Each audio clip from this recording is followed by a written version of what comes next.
खेल मंत्रालय लगातार ब्रजभूषण शरण सिंह मामले पर नजर बनाए हुआ है। इस बीच विनेश फोगाट और तमाम महिला पहलवानों से जानने की कोशिश की जा रही है कि आखिर उन होटल के कमरों में या फिर ब्रजभूषण के उस कमरे में ऐसा क्या होता था जिसको बताते हुए ये महिला पहलवान रो पड़ती हैं, अपनी आप बीती बताते हुए इनकी आंखों से आंसू टपकने लगते हैं और इसी के साथ साथ ये इस हालत में नहीं होती कि उस पूरी घटना का जिक्र कर सकें। जिस तरीके से विनेश फोगाट एक एक करके सारी सच्चाई बता रही है, वैसे तो उन्होंने साफ कर दिया कि ये सब मेरे साथ नहीं हुआ, मैं बच गई, लेकिन जिन महिला पहलवानों के साथ हुआ आज उनको न्याय दिलाने के लिए मैं बैठी हूँ और उनको न्याय दिलाकर रहूंगी ताकि देश की किसी और बेटी के साथ ऐसा ना हो। लेकिन उस कमरे को लेकर विनेश फोगाट ने खुलासा किया, उस कमरे में लगे कैमरे को लेकर खुलासा किया। दरअसल खेल मंत्रालय के अधिकारियों के साथ बातचीत के बाद विनेश फोगाट ने बड़ा बयान देते हुए कहा था कि जब शोषण होता है तो कमरे में होता है और कमरे में कैमरा नहीं होता।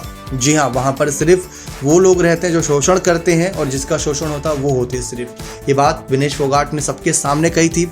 इसके बाद उन्होंने कहा कि उस कमरे में कैमरा नहीं होता, लेकिन जिन्होंने देखा था वो हमारे साथ हैं और वो समय आने पर सबके बीच खुलासा करेंगे। उनको जनता के सामने नहीं ला रही क्योंकि आज वो नामी ग्रामी पहलवान नहीं है। जनता के सामने आएंगे, शायद उनकी विश्वास बात का कोई ना करता नजर आए, तो इस वजह से नहीं।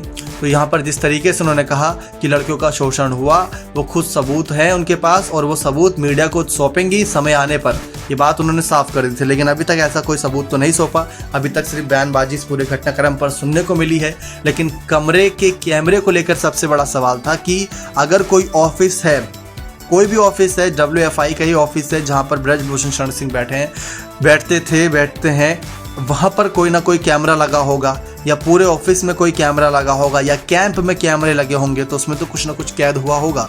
लेकिन काफ़ी समय बीत चुका है, 2014, 2012, 2022, 2018, 2019 ऐसे सालों की घटना सामने है जिसका रिकॉर्ड रखना CCTV का बहुत मुश्किल होता है इतने सालों का। यहाँ 24 घंटे, 48 घंटे या एक हफ्ते का CCTV फुटेज होता है, उसके अलावा शायद ही बहुत कम लोग यहाँ पर रखते हो। लेकिन यहाँ पर विनेश फोगाट ने बात साफ कर दी थी कि शोषण तो होता था और वो देखा भी गया है और उसका सही समय आने पर खुलासा किया जाएगा। देखते हैं खुलासा क्या रहता है। यहाँ पर बने रहे चैनल के साथ, ऐसी और तमाम जानकारियों के लिए बहुत बहुत धन्यवाद।